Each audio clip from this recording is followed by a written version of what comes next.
Okay, in a truly historic move, the Supreme Court is set to overturn Roe, but the way we found out about this is through a leak, I believe published in Politico. Someone leaked a draft majority opinion, written by Justice Alito from the Supreme Court, and it shows that it's like a 60 something page opinion that shows that the Supreme Court is set to overturn Roe and give the decision of abortion back to the states.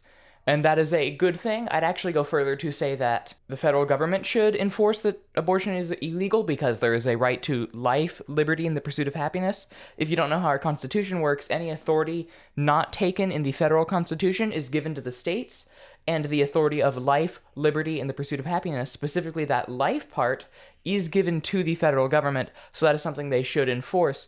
But this is a great move in the first place. But so the decision, if it is voted through, is good. But the leak is horrible. There were protests as soon as this happened because of people who are insane, not wanting this to happen. They're actually protesting at justices' houses, and if there were a threat on a justice's life, who were to vote in favor of this opinion, we would have a split court. So that's probably something a pro-choicer would have recognized, so that's a fun thing. And I was wondering, abortion seems like an issue that the left is extremely passionate about. I was wondering if maybe this is one argument that they could make actually coherent. I mean, Joe Biden is surely not going to be able to, but I was wondering if they could make this argument coherent. So let's take a look. We've got the first batch of what I'm sure is going to be many libs of TikTok clips.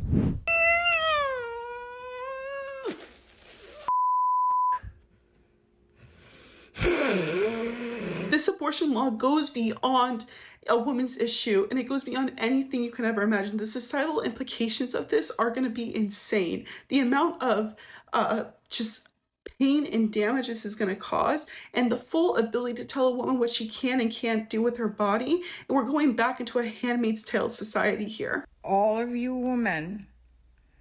Okay, I just want to point something out because it stands out to me. The similarities between this lady and Meredith from The Office is striking, but her hair is blonde and it's still growing back in, and she has the start of what I'm sure is going to be a full glorious beard in a few months. All right, what does she have to say? Who sat home?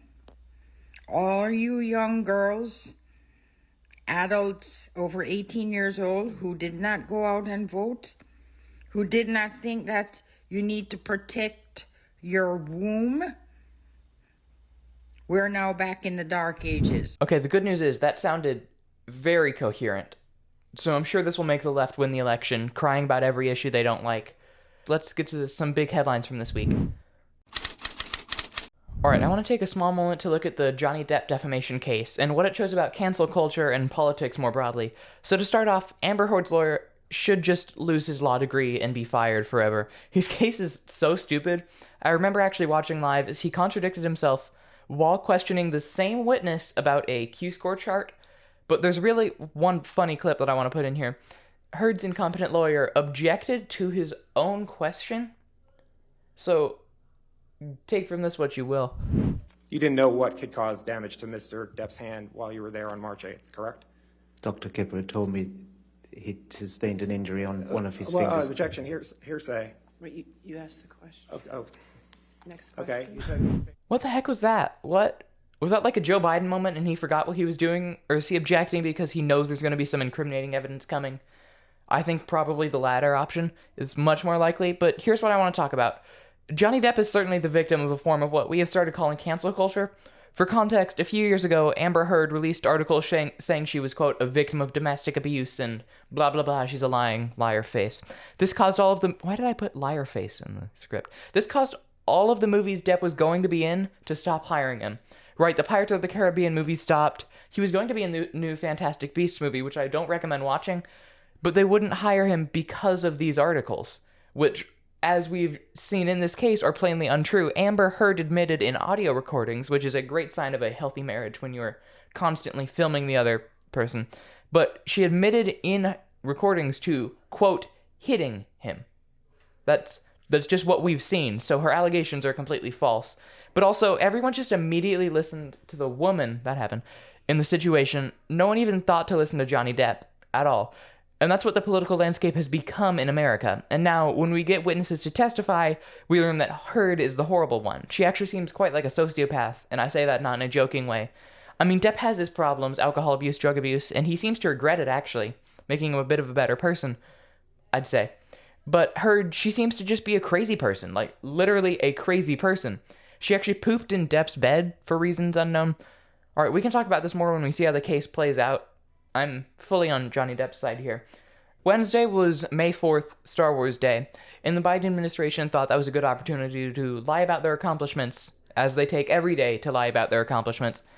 So they released a Star Wars video in the opening, almost like rolling credits but at an angle type format. So let's just take a look at this video. I will read it for you in case you either can't read or aren't good at reading or listening.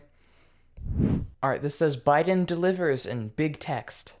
I think not. Episode 46, Building a Better America. President Biden is building a better America. This is going fast. The U.S. economy has added nearly 8 million jobs since President Biden took office and experienced the greatest year of job growth under any president in history last year. And thanks to the American Rescue Plan, the U.S. is on track to reach the largest deficit cut in history this year, $1.3 trillion. Under President Biden's leadership, we passed the bipartisan infrastructure law. I'm pausing this. A once-in-a-generation investment that will create good-paying union jobs, rebuilding our country's crumbling infrastructure. President Biden is laser-focused on lowering costs for Americans. His plan will ensure billionaires pay their fair share in taxes, continue our historic economic recovery, and bring down costs for working families. This is still going? Oh gosh. Together, we're building a better America. ... Is that really? Okay. So, in terms of job growth, we're really, maybe some jobs were created, but a lot of that was from the jobs that COVID lost, so really it's not all that historic job growth. And also, most jobs, well, maybe there are new jobs created, but not people who are willing to fill them. Take a look at any fast food restaurant near you, or really most places, they're saying now hiring in giant banners, our McDonald's will pay for your college tuition, and Walmart is paying truckers over $100,000 and training them. Everyone is very desperate for new employees because Biden's policies are making people drop out of the workforce. Also, there was too much text for me to read out loud while it was moving like that. That was fun. Yeah. All right. We're going to move on to this. We're going to move on to the worst of the week, if that was not worse.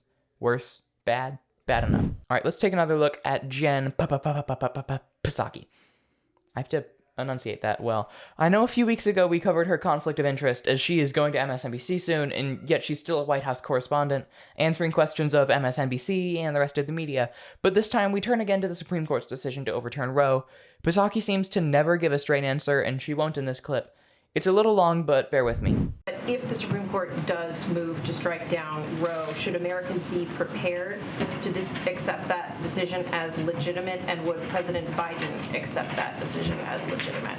Well, I can't speak for what actions could be possible on the legal front. I would point you to the Department of Justice on that. But what I can tell you will happen is, and this is what we are preparing for the possibility of, that if Roe were to fall, abortion would probably be illegal in about half the states in the country, up to 26 states, particularly in the South, the Midwest, and West, who have all spoken out, many leaders, about how they're poised to restrict or ban access. Some have even taken action, even as recently as yesterday, as crazy as that sounds.